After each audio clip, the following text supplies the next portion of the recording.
In theaters now is a wonderful ode to movies and movie theaters.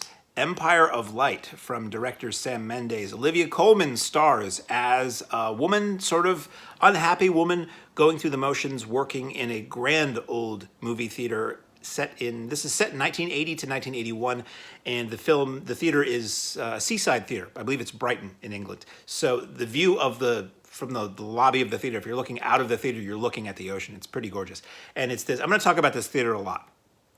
There is a story. There is more to it than just a movie theater, but I could have taken another hour of just them explaining how the theater works. So Olivia Coleman is this middle-aged woman, unhappy, in service of her boss, and she's sort of the manager at the theater, and a young I say African-American, but he's not. A young, I'm going to use the older parlance, a young black man comes to work at the theater, and she sort of falls for him, and this sort of relationship that dare not speak its name blooms in the secret corners of the movie theater, in the secret corners of this little town, and things happen from there. So it's a melodrama, it's a romance, it's a kind of a heavy drama, and it is that theater. Let's just talk about that theater, okay? So it's a movie theater.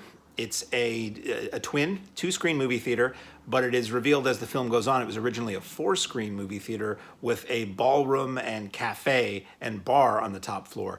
And at times they explored these other areas. And we were talking about this morning, actually. I'm like, I want to see what those other theaters look like. We only saw the main theater. What did screen 2 look like? How about 3 and 4? We saw a projection booth, but clearly it was running reels. It's running 2 projectors, 35 millimeters. So did that one projector work both screens at the same time? That doesn't really, that's quite a lot of work. And if there were 4 screens, would it have been one? This is where I go, because I work in a theater and I love movie theaters, and there are so few old grand movie theaters left that you just want to sniff the seats. That sounds really gross. You just want to go to this theater and smell the popcorn and sit on the velvety seats and go into the balcony, and oh my God. So you have the Olivia Coleman, Michael Ward relationship. Colin Firth is the boss. You have Toby Jones, who's wonderful as the slightly older than everybody else projectionist who just romanticizes the craft and the art of projecting film. And there's a beautiful sequence in the projection booth where Toby Jones explains to Michael Ward how it all works, how film works, 24 frames a second, how the projectors work, the carbon arc lamp. You see them doing a changeover. For people like me who work where I work, you want to go see it. If you're a fan of old movie theaters and how theaters work, you want to see it just for that. If you're a fan of early 80s British culture, it's worth it for that. If you like a good weepy drama, it's worth it for that. And it does touch on actual things that happened. I'm not going to get into what happens in the movie because it's better if you don't know. I really knew very, very little about this. Thankfully, the trailer, at least the initial trailers for this film, did not really give away much other than that there's probably a relationship going on and that it's set in a movie theater.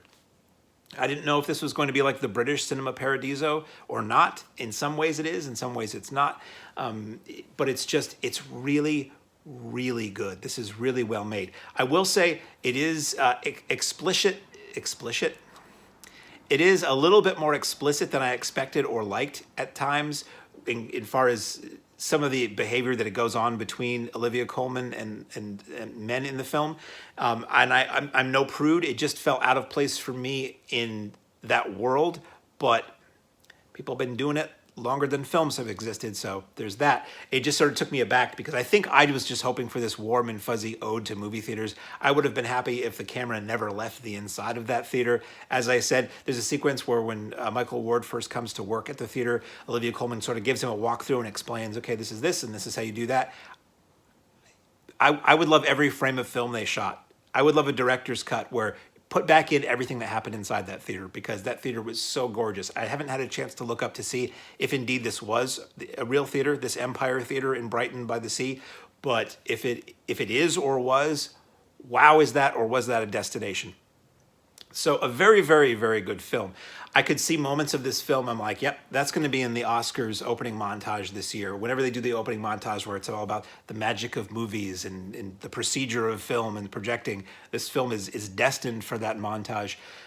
This film would make a great double feature with The Fabelmans, which is still in theaters. The theater where I just saw Empire of Light also is playing The Fabelmans.